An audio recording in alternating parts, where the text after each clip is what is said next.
My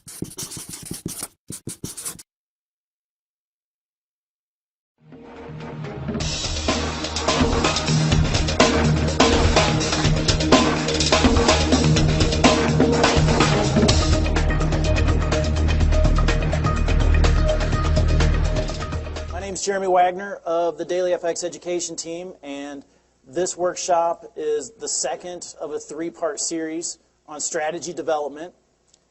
I see a few newer faces in here, so we are going to go through and do a quick review of what we went over in Strategy Development Part 1.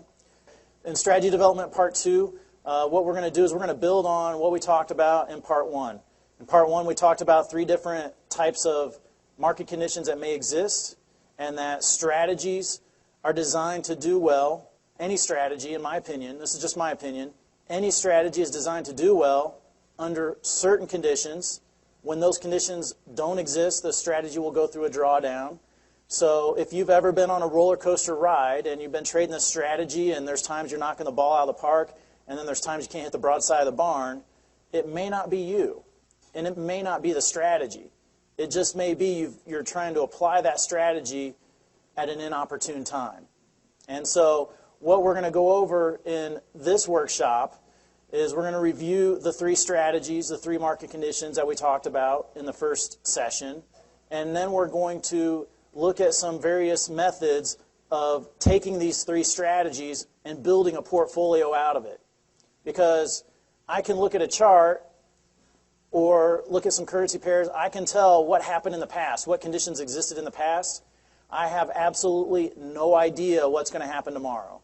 And so this is all great in that we've been looking in the past on some of these strategies, but the real question of why you guys are here, now what? What do we do? I mean, this is great. It's like learning about stuff in a classroom in a textbook, but this doesn't help me out in the real world. And so we're going to try to get more into the real world examples here of tools that we could use to help give us clues about what's going on in the market so we know how we can apply these strategies out in the market.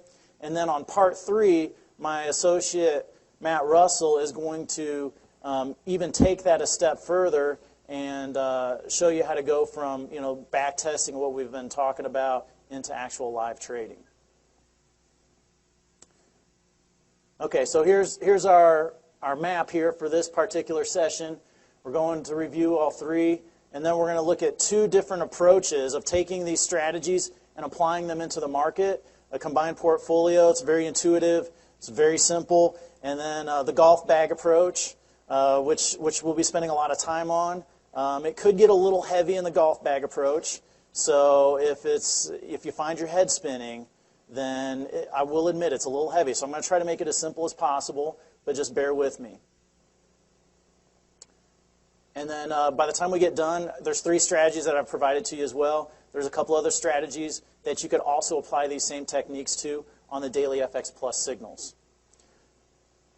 And I've got a specific example on how you could use daily FX Plus signals here towards the end. And so let's start off. The first condition is going to be the ranging example. And basically what it is I've got the Aussie CAD currency pair. I'm looking at a price channel of the past 100 bars. I'm buying at the bottom and I'm selling at the top of this price channel. 50 pip limit, 150 pip stop. Here's a visual of what it looks like. So you can see the horizontal lines here are your price channels. When price reaches the top, I'm selling short.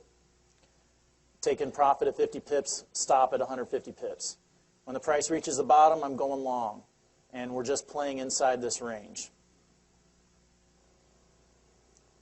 And here's what the equity curve looks like on the Aussie CAD, trading this type of strategy. This black line is the culmination of all these trades over the past 2+ years. Now, this is done fine. We've got a net profit over the past 2+ years, hypothetically.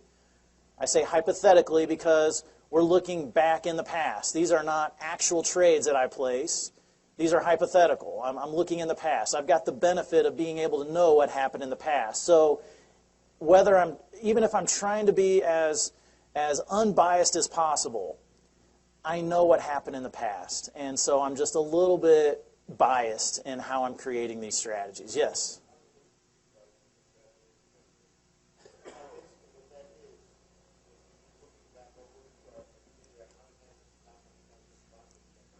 What this is the culmination. This is like a net profit here. So this black line shows me the net profit or net loss cumulative over the past couple of years. So I'm starting at 0 right here, this horizontal black line, starting at 0. So I had a few profitable trades. This is hypothetical, remember, so this is just looking in the past. And then I had a few losing trades, but over the course, I've had more winning trades, more profit has been generated than losses. Right. That's correct, just a 100K signal. So what's important, the reason I'm showing this is not because, wow, man, I'm not advocating to go out and start trading this strategy. This is just an example to help provide you some ideas. And this just goes to show you that I've got an Aussie CAD, which tends to be a range-bound type of pair. I've got a range-bound pair trading in a range type of strategy. And so, at least over the last couple of years, it's worked out well. But at any point in time, the market conditions could change and things could get really crazy and out of whack, and there is nothing that's ranging. Everything could be going in a strong trend. And so that's what we're going to get into, is how do we know if we may be approaching one of those situations. And I think we're on the doorstep of some fireworks coming up. Here's my trend example. I'm using the euro dollar. I need a trend filter, so if my MACD lines are above the 0 line, I'm looking for long positions. If my MACD lines are below the 0 line on a daily chart, I'm looking for short positions. Then I scale down to a 2-hour chart, and I look for, if my trend filter is to the long side, I'm looking for long positions. Then I'm looking for a cross-up, and a cross-up of the MACD line over the signal line, and that will be my trigger on the 2-hour chart. And then the opposite is true for a short trade. Here's the culmination of all those trades over the past couple of years. You can see there's times when this thing has done well. There's been times when it hasn't done too well. So we're going to try to match up this strategy with the right pair at the right time. Of the three, this one's my favorite, the breakout example, because it's low maintenance. I like low maintenance. That's why I married the woman I did, and she's not here to hear that, so, So we're looking at an 8-hour price chart, and I'm using the 200 simple moving average as my trend filter. We were talking over the break, and this is where I got a couple of questions I got to make sure I answer as well. Over the break, somebody was, kind of asking about that. It doesn't have to be the 200 simple moving average. You could just look at a chart and see what direction the trend is, and then just apply the price channel. So I've just got the 200 simple moving average out here just as a means to be able to replicate and automate this type of a strategy. And then we're using the past 21 8-hour candles as our price channel. We're playing a break outside of that channel and using the opposing channel as my stop. So visually, this is what it looks like. So you can see my 200 SMA. If prices are below like they are now, I'm looking for a sell short position. Prices tag my lower line, so I enter in a sell short position. This upper line is the upper price channel. This is where my stop is. I'm going to manually trail this. So with each 8-hour candle, I'm going to go through and see if this line moves. And then if it does, I'm going to move my stop to that level. And then that's all the maintenance that I do on this. Every 8-hour candle, there's 3 in a day. Okay, so I sleep through one, so maybe I look at this twice a day. And then eventually prices will eventually hit my stop. Okay, a couple of questions on this particular type of strategy is, what is the rate of wins on this? Is it still 40% like the other strategies? And I don't recall what it was. That's in the ballpark of where it was, maybe between like 30 and 50, give or take 10 points is about what the win ratio is for this strategy. Now, keep in mind that win ratio doesn't tell me anything about a strategy. I could give you a strategy right now, I could email it to you, that wins 90% of the time, but it's still a losing strategy. So in essence, I'm not going to email it to you, but just so you know, because I'm not going to email you a losing strategy. So the point is that win ratio has no effect on the profitability or unprofitability of a strategy. Win ratio is just one piece of the puzzle. You got to factor in if there's any edge that's produced with it. So let me just draw a quick analogy to this since we are in Vegas. If you were to go to the blackjack table and, blackjack, you put a chip down. If you win, you get 2 chips back. So let's say you sit down at the blackjack table, and if you were to win about half of those hands that were played, 50% of the hands that you play at the blackjack table are winners. I would do that every day of the week. I would not sleep, because it's not the 50% win ratio that generates why I would sit at that table 24 hours a day. It's not the win ratio. It's the win ratio coupled with my average win and my average loss. It's the fact that when I win, I get 2 chips back. And so, 50-50, oh yeah, that's a winner for me. But if we take that same scenario at the blackjack table, where if I win, they only give me 1 chip back, and I got a 50% win ratio, well, I'm not going to do that. There's no incentive for me to do it. So that just goes to show you that win ratio has nothing to do by itself on the profitability of a strategy. How many times does this strategy open trades? I think it's about 1 or 2 a month. I mean, it just depends on how strong these trends are. You can see this was open on February 22nd. This trade was closed around March 15th, so this trade was open for about 3 weeks. Some of them may be a week, some of them may be a month or 2. But then we come back, we open another trade here around March 19th. So this was about, on average, about once a month. So maybe 1 or 2 trades a month, depending. Actually, when this trade is working well, you're going to be in a trade, and you may not exit it for a long time. That would be a good position to be in. So the more trades this enters, then the more likely it's not doing so hot. And here's the culmination of all those trades in the past, the equity curve. So the black line shows you the culmination of all the trades. There's times this strategy was on fire when the volatility of the fourth quarter was here, and then there was times where, it was just kind of so-so. All right, so there's 2 approaches on how we want to take these strategies and to the now what are we going to do. The first approach is the combined portfolio approach. This means I've got 3 strategies. I've got a currency pair that is designed, that tends to be range-bound quite a bit, the Aussie CAD. And I've got a range-bound strategy that I'm going to trade with it. I've got a currency pair in the euro dollar that tends to be trend, and I'm applying a trend strategy to it. And I've got a currency pair in the pound yen that tends to be volatile and go through a lot of breakouts. So I've got these 3 strategies. I've got a currency pair designed for each of these market conditions, and 3 different strategies for each of these market conditions. I'm essentially applying all 3 of these strategies that I just talked about at the same time in the market. So they're all out there producing trades.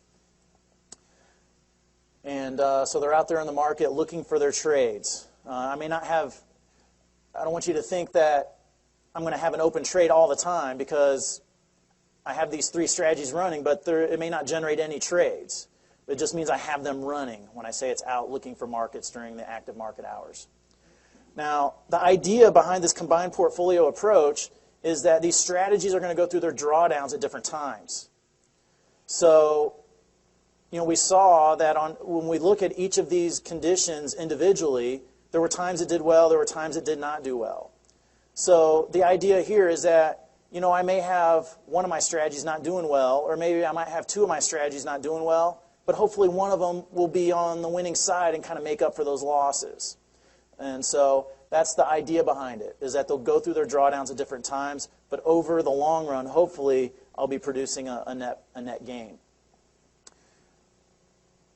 The downside to it is that I could compound my losses. I've got 3 strategies in the market. And although they may not be correlated, there are times when correlations run in and out of the market. And actually, the fourth quarter of 2008 is a great example of that. Up until that point, you could look at a currency pair, a couple of different currency pairs, and they may not be correlated. Or they may have a low correlation coefficient. But when all that volatility took on that we saw, things that were not traditionally correlated all of a sudden were. And so it's times like that when this approach could end up compounding your losses, because now you got 3 strategies and all 3 could be on the wrong side of the trade. So let's take a look at our 3 strategies, and let's just see how it looked in the past. We're going to be taking the next slide is going to be a look at the combined portfolio equity curve. Now, this combined portfolio equity curve is based on closed trades. Okay? So what this means is on that pound yen, especially on that pound yen strategy, because the distance between my entry and my stop was several hundred pips, there are times this pound yen strategy may be floating a loss, but it's not going to show up in this curve. It only shows up in this curve once that trade closes. So I just want to reiterate that this curve is hypothetical and that it's based on closed trades. It doesn't tell you what happened while that trade was open. It only tells you what happened after that trade got closed. So if I open a pound yen trade on that breakout strategy and it closes out for a 100 pip gain, well, there may have been a point in time where I had a 200 pip loss that I was floating, and so you're not going to see it in here. But what I'm looking at here, lower left to upper right, I've got this sharp move in the middle. That's where that volatility of the fourth quarter of 2008 broke out, and the pound yen just was my winning horse there at the time. But if we can visually extract this area, we can get a sense, because those were very unique times. Maybe unique's not the right word, because that means it may not happen again. I mean, it could happen again. It doesn't happen very often. I guess maybe one of those, significant events. But if we look at it before, we could see we got a slight upward slope here, not a whole lot of net gain. As a portfolio, as a trader, there's times you're not going to have a winning month all the time. As a matter of fact, most professional traders are only going to have winning months maybe 7 out of 12 times. So, the fact that we've got some losing areas in here is fine, but the fact that I'm holding water and not taking in more water, I'm okay with that as a trader, me personally. You have to assess that for yourself. Up here, I've got a little upward slant to it, so that's good to see. That not all of my hypothetical profits came from this one moment in time where things got really whacked out and crazy. So that's the combined portfolio approach. Very intuitive. It's actually very simple to implement. If you have these strategies automated, you basically just turn on all 3 strategies, just let them run, just check in on them from time to time. If you're trading them by hand, you basically just have your 3 charts set up, and you just look for signals to appear on each of those charts. So any questions on the combined portfolio here before we move on to the golf bag approach? Yes?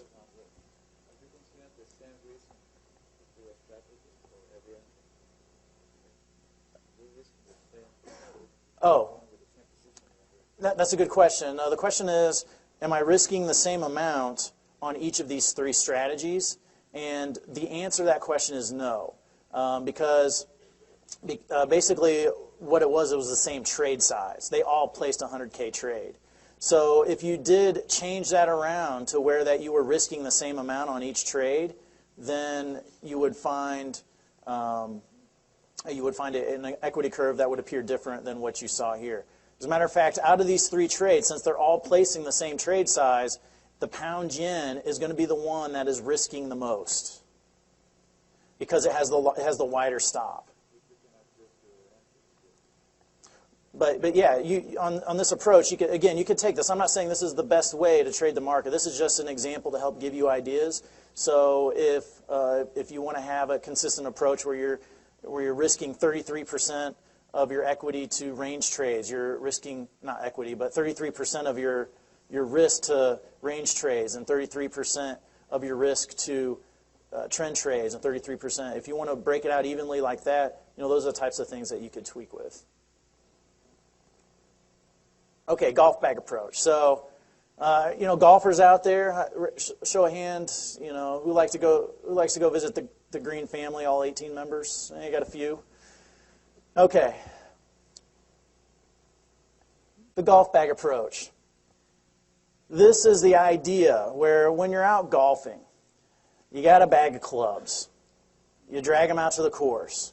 Now, you don't swing more than 1 club on each strike. You pull 1 club out of the bag, you address the ball, and you strike it. And based on how far you are from the hole depends on what club you drag out of the bag. So that's going to be the similar type of concept that we're talking about here on this golf bag approach. We're going to assess the market. We're going to see how far away we are from the pin. And then we're going to try to pull a strategy out of our bag that plays to this particular condition that we're assessing that we think is going to be. So, you know, I don't have a good stroke, but let's be hypothetical, right? Since we've been hypothetical up to this point. Let's say I got a good stroke. And if I'm off the tee using a putter, you know, it's going to take me more strokes to get to the end. That's not maximizing my score. But if I use a driver off the tee, that's where I'm maximizing my score. I'm trying to leverage the situation to use a tool or a strategy that plays to that condition.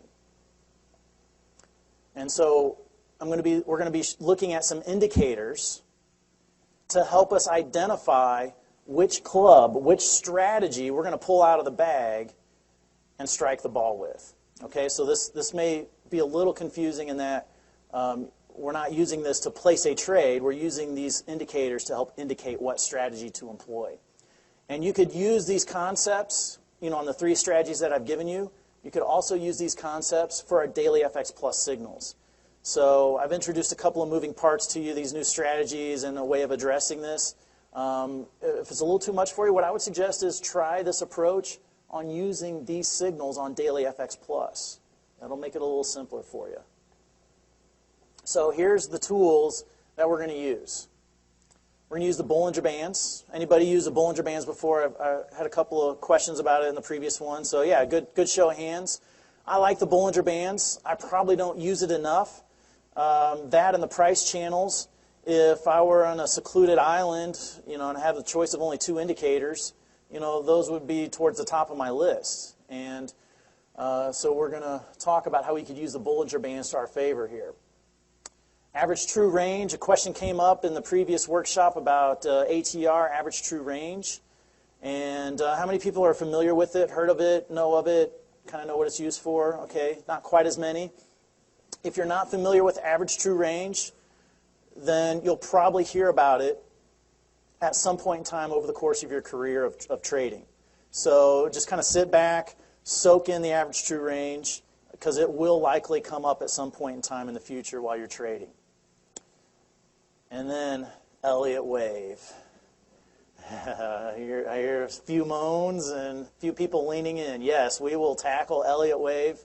I'm not going to do anything like what Jamie was doing on his Elliott wave. I mean, he's great. He knows his stuff. But I'm just going to try to approach it from more of a lower level. You know, that's where most of us reside when it comes to Elliott wave analysis. So how to use Elliott wave to help you find trades. All right, Bollinger Bands. So there's 3 things that I'm looking for in the Bollinger Bands. Actually, all 3 market conditions we can identify by using Bollinger Bands. The first one is when the width of the bands are expanding. That tells me that we might have a trending type of environment. So you apply the Bollinger Bands to your chart. If the width starts to expand, then that currency pair may be going through a trend. Horizontal range. If my Bollinger Bands are horizontal to each other, then that means there's little net movement in price. That could indicate possibly a range-bound environment. And I got some illustrations here coming up in a moment. And then horizontal, but my bands are contracting as well. That tells me that volume or volatility in the market is dying, is possibly even dead. And when you get contracting Bollinger Bands, that's when I start to lean in towards my computer monitor. We've got a lot of that going on right now in a lot of these currency pairs. The bands are contracting. That usually precedes some strong breakouts. So it's because of this why I think we got some fireworks coming. Now, whether the fireworks shoot north or whether the fireworks shoot south, I have no idea. But this just tells me I'm going to lean into my computer monitor and I'm going to keep an eye on it because it's coming. All right, let's start off with the Bollinger Bands expanding, meaning we've got a potentially trending type of environment. On all 3 of these illustrations, I'm going to be using the pound Aussie. Okay, the pound Aussie currency pair is one I have not talked about thus far. So, getting back to earlier, we were talking about the Aussie CAD, we were talking about the euro dollar and the pound yen. I don't want to confuse you here that I'm now introducing another currency pair of the pound Aussie. The reason I selected pound Aussie is because all three of these conditions appear on this chart. So this is why I'm talking about the pound Aussie. I'm not suggesting that it's the best one for the range, or it's the best one for a trend, or the best one for the breakout. It advocates all three of these conditions on one chart. So Bollinger Bands width expanding. On the Bollinger Bands, I'm just using, this is a daily chart, and this goes back January of 2009 through March of 2010, so about 15 months. 20 and 2 setting on the Bollinger Bands daily chart, and I just looked at the chart, and I looked when the bands were expanding. Oh, one other thing. This is something new down here at the bottom. This is the width of the bands. Has anybody ever used a Bollinger Bands width indicator before? Okay.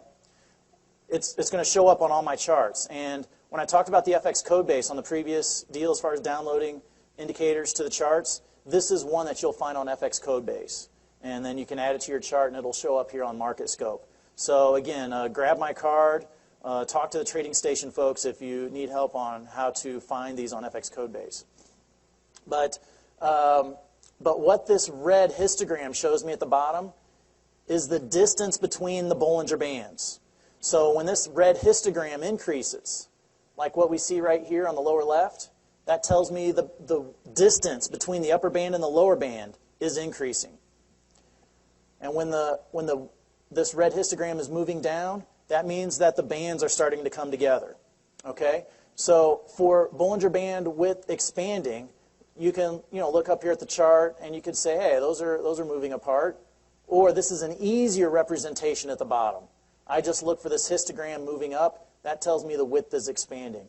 So I've highlighted 3 of the tallest peaks that we see in the last 15 months. And I've colored these gray so you could just kind of see. Just visually looking at it, you could see, yeah, as the width expands, look at the price. It starts moving in a bit of a trend. The width expands, the price here moves probably about 3,000 pips. Very strong trend. We had this back in February and early March. The width expands, prices move into a bit of a trend. Now the next chart that I'm getting ready to show you, yes sir?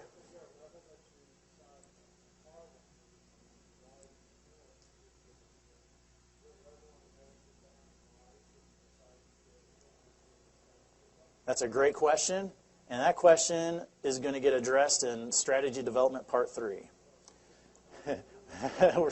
We're taking baby steps here. All right. The question was, by the way, for those in the back, is there a level, where you're going to consider it to be a strong trend?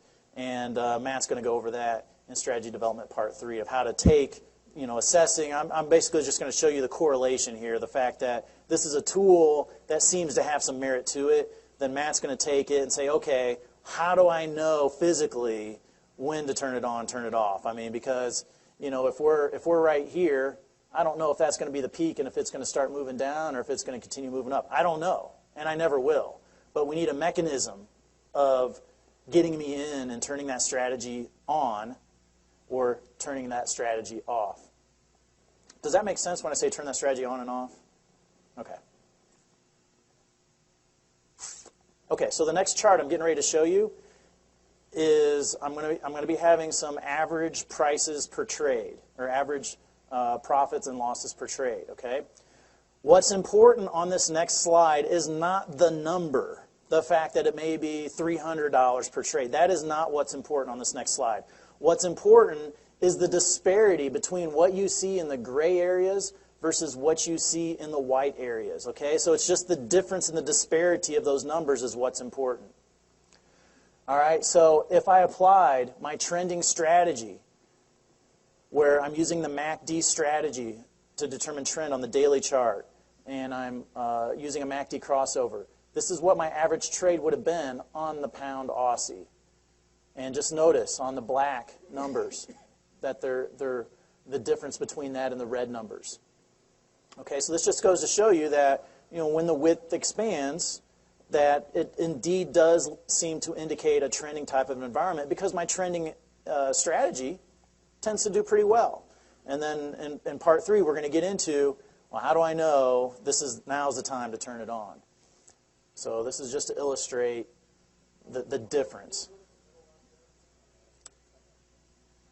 Yeah, a couple of questions here. Question up front was, well, this is kind of after the fact. And yes, this is all hypothetical. So because I've looked at this chart, I just know. I can see what's happened into the past. So this is a bit afterthought looking.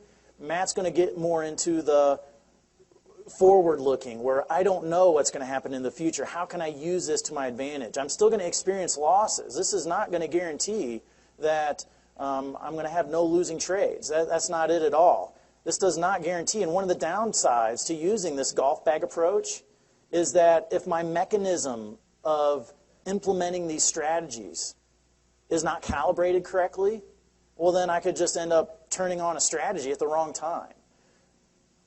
So there is a downside, which could make the combined portfolio approach a little bit easier, because you don't have those moving parts of decide when to turn it on and turn it off.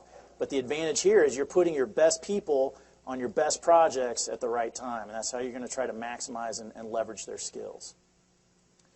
All right, moving on, because we got a couple of indicators to get to as well. When the Bollinger Bands are horizontal, not a whole lot of net movement being made tends to lead to a range-bound type of environment. And you can see that on the Bollinger Band's width down here at the bottom. You can see just not a whole lot of net movement down here, kind of flat. And it's actually easier to see on the Bollinger Bands themselves. You can see how things are horizontal, relatively horizontal here, and that would indicate, and especially after we had a strong trend to the downside, what I was saying in strategy development part 1, ranges tend to consolidate strong moves. So we had a strong move to the downside. So when I see these bands start to get fairly horizontal, that tells me that that is a correction of the previous trend, and that I'm going to be looking, if I'm a trend trader, I'm going to be looking for a resumption of the trend to the downside. But in the meantime, I may want to employ a ranging strategy to maybe take advantage of a few pips here while we're waiting, because I have no idea how long it's going to take to go through this correction. Sure enough, the resumption of that trend occurred. We're correcting again. Resumption of the trend. There we go. And again, not the numbers, but the disparity between those numbers. And you can see that, indeed, horizontal bands can indicate range-bound and to implement a ranging strategy. Now, one little caveat. I don't have this on the slides. I put these slides together around the second to last week of March or so. So I don't have the current activity on the pound Aussie, but does anybody trade the pound Aussie, or do they follow the pound Aussie at all? Okay, I got one hand. You want to go check out your chart on the pound Aussie, and you want to apply the Bollinger Bands, okay? Because you see here where my volatility has begun to drop off significantly after this strong downward move. And the pound Aussie, if you pull it up right now, I haven't looked at it since the weekend, so I mean it could have made a move. But this price right here is 165. Pound Aussie is still in that same area. And this was from second to last week of March. So it's been 6 weeks, and this price has been moving sideways. These bands are horizontal, and they are getting tight. So the level down here on the distance of the width between the bands on a daily chart on the pound Aussie, it's at levels that we have not seen since the summer of 2008. And so y'all know what happened after the summer of 2008, right? So this is, of the 3 methods of using the Bollinger Bands, the next method I'm going to get to is the breakout. And this is my favorite method of using the Bollinger Bands. When they begin to squeeze together and get tight, like what we're getting on the pound Aussie, that precedes, many times, a significant breakout. I have no idea if this breakout is going north or if this breakout is going south. I have no idea. But I think we're in for something. And one other thing, I'll grab your question here. This is just one of those things that it's more coincidence, but I'm just kind of sharing it with you, just to kind of maybe show the relevance or the importance of this squeezing of the bands that we're seeing on the pound Aussie right now. If you go back and if you look in the summer of 2008, the last time that they were at these levels, those Bollinger Bands contracted for about 45 or 60 days. And so we're about 45 days into that right now. So I don't know, if the volatility that we've experienced in the stock market here and the losses from this morning and what we're seeing on the major pairs, I don't know if the pound Aussie is already starting to make its breakout move. But, I found it kind of interesting that the last time we were at these levels, it hung out at these levels for 45 to 60 days, and then we had the big explosion of the credit freeze and the markets going wild. So, perhaps, I don't know if that's going to happen or not, but I would be leaning towards perhaps a breakout type of strategy on the pound Aussie because something is a brewing. Okay, so you can see here, I zoomed in on this chart right here. Right here where the Bollinger Bands start, you can see this upper band starts to squeeze down. So there's a point here where these bands are squeezing together. So it's this area right here that I'm zooming in on this next chart. Okay, so that was December of 2009. You can see they're starting to squeeze together. When I see the bands squeezing together, a breakout is coming, and so that's when I start to look for a breakout type of strategy. It's also indicative of the distance between my bands. This moving down indicates that these bands are getting tighter and tighter and tighter. And so where the bands are at right now is even lower than what we see right here, what we saw in December of 2009. Yes, sir?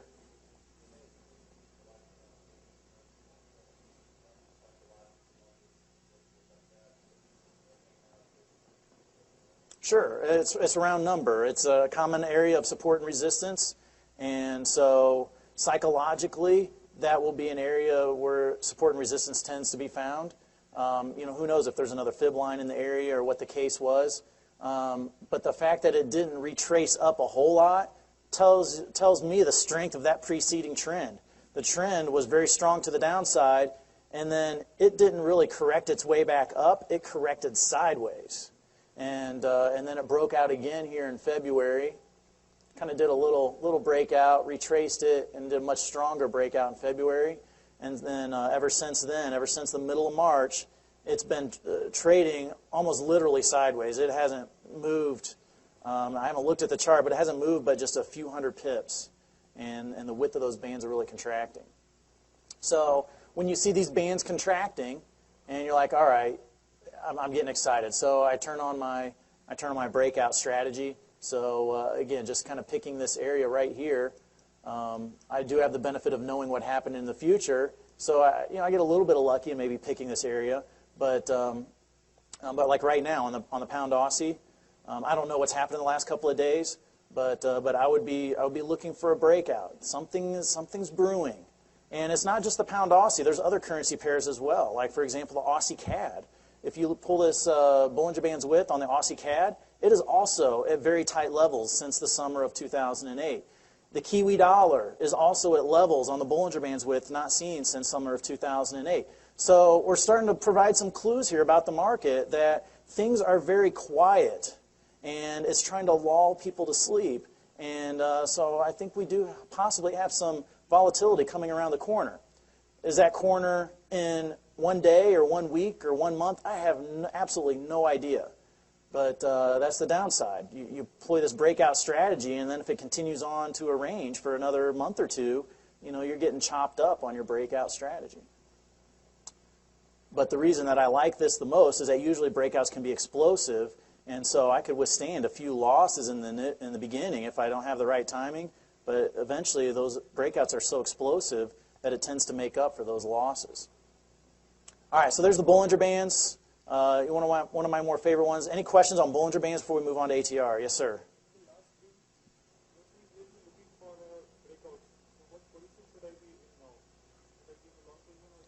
Okay.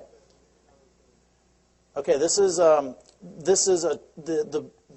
tool that we're using to pull the strategy out of the bag. So the strategy will indicate whether you're going long or whether you're going short on the breakout strategy. So if you remember on the breakout strategy, we use the 200-day SMA as our filter on an 8-hour chart. Again, you could change that to be whatever you want, but we're just saying the width is contracting, so I want to apply my breakout strategy. Whether my breakout strategy is the one I've given you or is a modification you've made to it, or maybe you're using the breakout 2 strategy on Daily FX Plus. It doesn't matter what strategy it is as long as a strategy that plays to breakout type of conditions. Exactly. It's a tool to use to help identify which club to pull out of the bag. Because, again, if you're 100 yards from the green, you're not going to want to pull out a driver. You want to pull out the club that can get you 100 yards within decent accuracy. Yes, sir.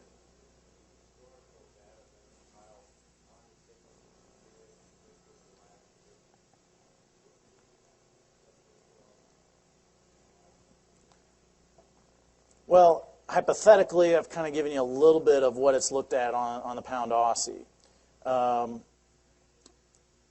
The reason I showed you pound Aussie is because it exuded all 3 of these conditions on the Bollinger Bands. But if you were to take this concept and apply it to all currency pairs, you're probably going to get somewhat of a mess. So again, if we use a focused approach on tackling the market, if I go out and if I seek out my stronger trending pairs, so I talked about the Euro Aussie as being a strong trending pair. If I seek that out and use this concept of when the width expands on a trending strategy, I'm starting to stack the cards in my favor. That's on the one hand. On the other hand, if I just use these in general to all currency pairs, it's going to work sometimes, it's not going to work sometimes. It's going to be hard to make any sense out of it. So, trying to use a focused approach, these are tools that can help you refine, what strategy to employ. So if you see a strong trend and, you're getting confirmation that the bands are expanding, well, consider the trending strategy. If, like for example, I was talking about the Bollinger Bands are contracting, Aussie CAD is one of those pairs. I probably would not trade a breakout strategy on the Aussie CAD. If I've got the pound Aussie, if I've got the Kiwi dollar, I'm going to do a breakout strategy on those pairs before I go to the Aussie CAD. Because the Aussie CAD is probably going to move the least amount of those 3. My breakout, I want it to be able to move, the largest of those amounts. And so, if I had to choose between the pound Aussie and actually the Kiwi dollar, I may do them both, just simply because, I may get a head fake in one direction on one of these pairs. Like a pound Aussie, I would, if I were to guess, I'm going to guess we probably are going to get a head fake on one direction on the pound Aussie, and then it's going to move in the other. Yes? Oh, you could. I mean, average true range is just another method of getting to the same place. That's actually what we're going to go over here next. So, average true range, it's an indicator that you add to your chart. If you go into your indicator section, it'll say, ATR, or average true range. Basically, when this is high and moving up, that means that we've got volatility that's increasing, and we're going to want to be looking for a trending or a breakout type of strategy. And if it's low or decreasing, it's going to indicate low volatility and range-bound environments. So here's just an illustration. This blue line at the bottom is my ATR, and it measures in pips what the average movement of a candle is. In this case, it's a daily chart. The average movement of the candle over the past. And so we can see here, summer of 2008, it was low, and it starts moving up, and we could see the strength of this trend increasing. As the trend starts to die down and lose its momentum, then this ATR starts to die down as well. And then as the ATR starts to move up, we can see that trend is increasing again. But this is just to show the relationship between ATR and trend. Again, how do we know when to actually pull that trend club out of the bag? We got to identify specific levels here on the chart. Matt's going to go over that here a little bit later. Here's an example that I put together on the Forex System Selector. Does anybody familiar with the Forex System Selector? Maybe been to a couple of those seminars or been to the booth? Okay, a couple of hands.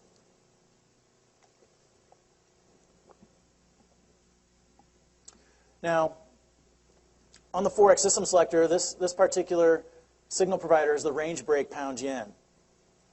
And so when I take a look at this, this is an equity curve that if you were trading this strategy on the Forex system selector, this is what it looks like since May of 2008. And I look at this and I'm like, wow, if we could just imagine this area right here, something wild was going on right here. Outside of those wild times, this strategy has done all right. Looking in the past. It doesn't mean that's going to continue that way. And so I look at this and I'm like, if we just had a mechanism of turning this off, whatever happened at this point, if there was a mechanism to turn this off, and then we have a mechanism to turn it back on when whatever happened is over, once we get down here towards the bottom, there's a way to possibly trade this strategy. And so, I kind of found a relationship with this in the ATR. Now, listen carefully to what I said. I found a relationship between this and the ATR. That means that I'm essentially, fitting what this curve is doing to the market conditions. So that doesn't mean it's going to work in the future. I'm just trying to look for relationships. There's a subtle difference in there. So hopefully the point made it across. So I highlight this area. I find out what was going on at that time. This was the fourth quarter of 2008. This was that volatility situation. So the fact that this thing seemed to be on the wrong side of the trade at the most volatile time of the market, but yet seems to do pretty good all the other times, this kind of indicates to me I'm getting a clue that this particular strategy tends to like lower volatility environments. When volatility starts to creep up, this thing gets a little crazy, but as the volatility seems to slow down, I can see where this strategy seems to be doing all right. And I make that assessment by just looking at what was going on right here. And so, so if I just had a way of just visually tuning that spot out, if I was able to turn it on, turn it off, this is best case scenario, that's a pretty nice equity curve. Challenge is being able to find that mechanism to turn it on, turn it off.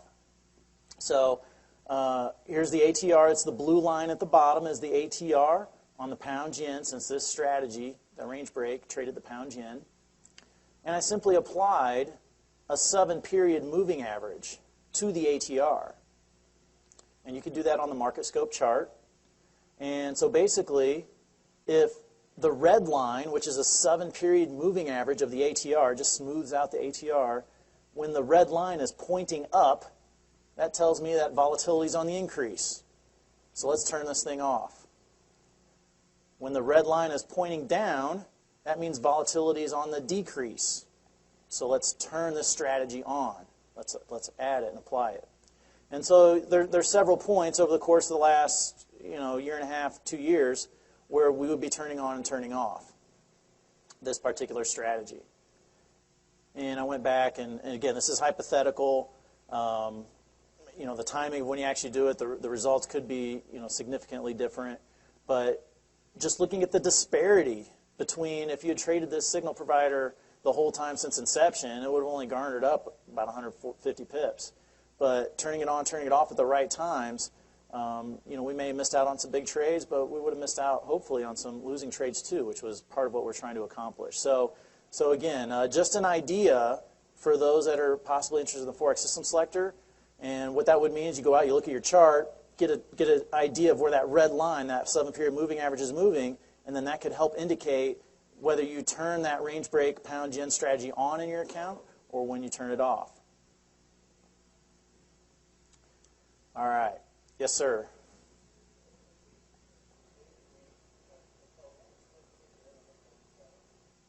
Okay. Yeah, the blue line, when you add the ATR, the average true range indicator, to your chart, it's going to ask for an input value. So the input value was 14. And then I just simply took a 7-period moving average of the ATR, which is the red line.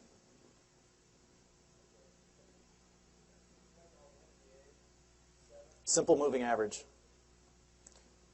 Right. What this means right here is that I'm taking a MBA, I'm taking a moving average of 7 periods, I'm taking a moving average of the ATR. Yeah, the 14 is just the input values for the ATR. Yes, sir.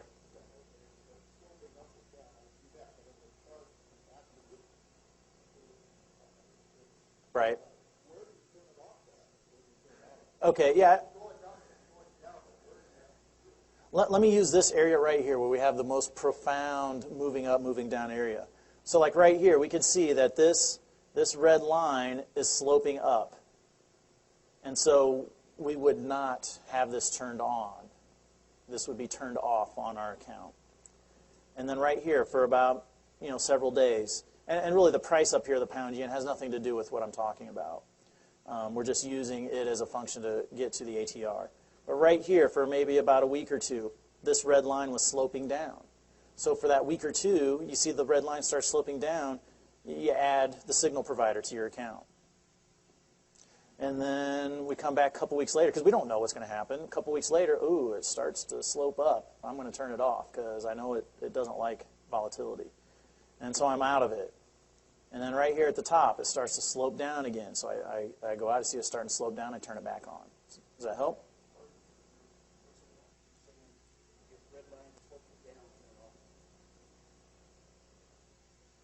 Oh, yeah. I did flip those. The red line is sloping up. Yeah. Sorry about that. Yes.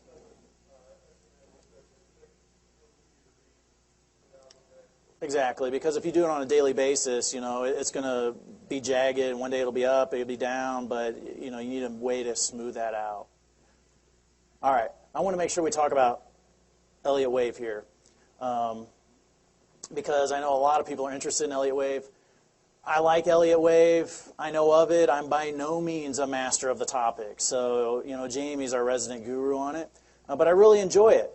And a lot of people are very interested in Elliott Wave because it is a very hard and rigid set of rules. Elliott Wave has its rules, and it's how to count the waves.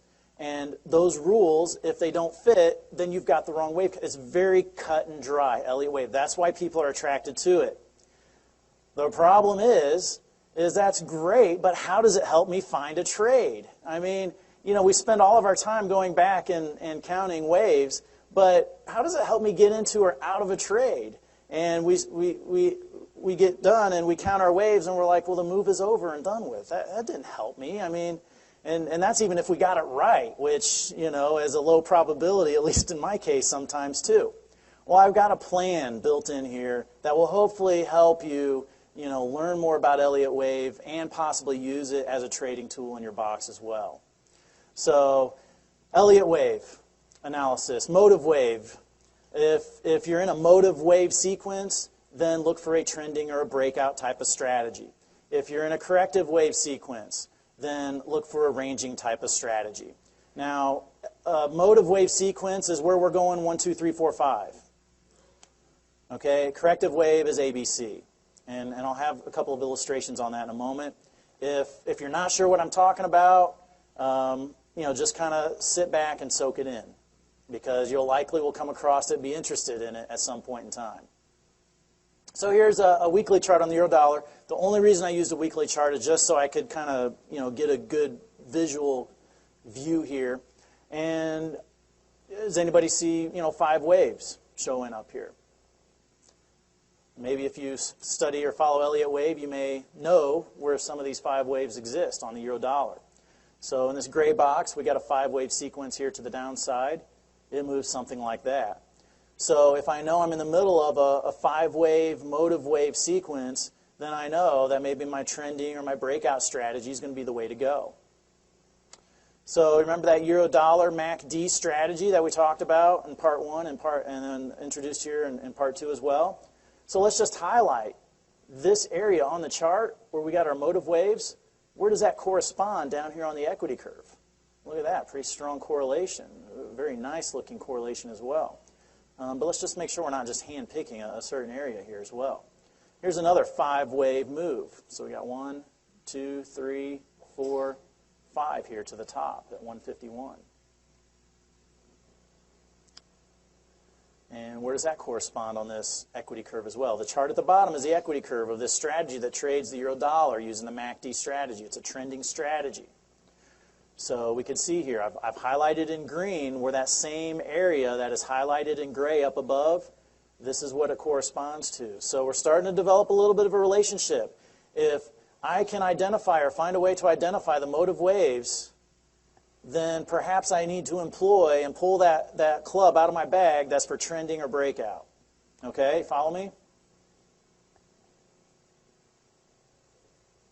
Now, for those that may not know how to count or may not have any idea, how to tell if we're in motive wave or not, let somebody else do the heavy lifting for you. Okay, that somebody else could be our resident expert on Jamie. Okay, so if you're not sure how to do it yourself, well, lean on Jamie. He studied this for years. He's forgotten more than I've learned about it, okay, when it comes to Elliott Wave.